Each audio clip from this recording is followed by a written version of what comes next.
Are you looking for a Toronto home under $1 million? Well, so are house flippers. And I'm going to give you my take on whether or not they are actually driving up the price of these homes, or if these homes are in such disarray that we actually need house flippers in today's market. I came across this article that talks about how if you're looking for a house under $1 million in the city of Toronto, so are house flippers. And here's how they are pushing up prices in this city. And this says that Toronto's bungalows and other small single family houses are increasingly disappearing as renovators replace them with larger, more expensive homes. Now, right off the get-go, I'm going to say that as a agent that works with first-time home buyers in the city of Toronto that do have that budget of $1 million, it is extremely difficult to find a house in this city with the Toronto proper address that is actually livable. And if you did find a house under $1 million, there's typically some concessions that need to be made if you are willing to purchase that property. And for example, it could be maybe one bathroom, or maybe the basement is not fully renovated, or maybe the house needs a good amount of work. There are some great properties under 1 million if you're open to those kind of concessions. However, if you're looking for a turnkey 3-bedroom, 3-bathroom home that has all the bells and whistles, that's not the price point for those properties. Now let's take a look at this article and what exactly this is talking about and decipher if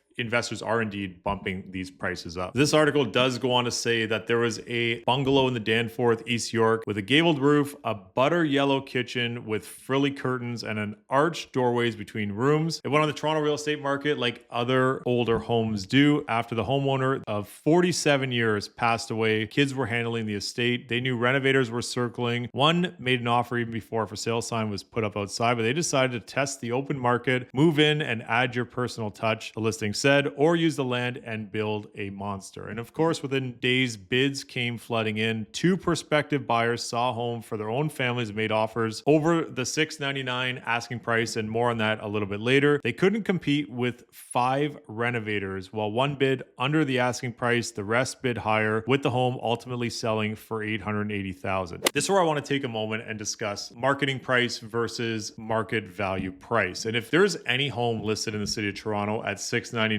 instantly the radar starts to go up. Now, this could be a property that needs either a ton of work, or it could also be a property that is not in some of the most desirable areas in the city. Typically, in those most desirable areas, these houses are starting around the $999 mark, and the bids start from there. Now, this marketing price is just there to generate some interest, and ultimately there's an offer date, and they'll see what kind of bids come in at that point. Now, if we're talking about fair market value, if you are looking in the East York area, Danforth area, you can find a pretty nice home around $900,000 that could need a little bit of work. Now, that being said, if this house was listed at $699, if you're running the comparables, you most likely would see most of the homes selling above that $800,000 mark. So that's where when we see some of these articles, it does kind of get a little bit misleading on how flippers are the ones who are bidding up these prices. Now, take a look at this article, and this was actually sold back in May 2018. And over the next few years, new owner torn it down and built a luxurious 2-story house with 12-foot ceilings, quartz counters in the kitchen. In early 2021, it sold for $2.5 million. So somebody bought it back for $868,000 back in obviously 2018, and then sold it for $2.5 million. Now, I understand how this is where people get up in arms of saying that flippers are the ones driving up these prices. But in this photo, which is really cool to see, this is how the home looked beforehand. And of course, most home buyers or first-time buyers looking for property in this budget might not really love this kitchen setup and this type of flooring and these types of appliances. I can most certainly promise you that most buyers would like something a little bit more like this that is turnkey, and that's a huge difference. So this is something that I do feel gets lost in translation right here, because to add in a kitchen of this level into this property, you're probably looking somewhere between $50,000 to $100,000. Now, if we keep going down the article, it says that across the Greater Toronto Area, nearly 30% of existing bungalows built in 1960 or before, typical wartime bungalows. The pattern has been repeating, and typically it's repeating because those bungalows sit on a really nice piece of land. And the other thing we're seeing is that most buyers don't love the bungalow setup, with the 2 bedrooms basically behind the kitchen, the 1 bathroom right off the kitchen, and then your living room's right there. Most buyers do want the 2-story house if they have the option to get one. So that's where we're finding people veering a little bit more towards semis versus these bungalows, even though they are detached versus semi-detached. The Star examined nearly 700 City Hall permits to rebuild single-family homes issued in 2019. They identified 102 homes that resold within 1,000 days of permit approval, which is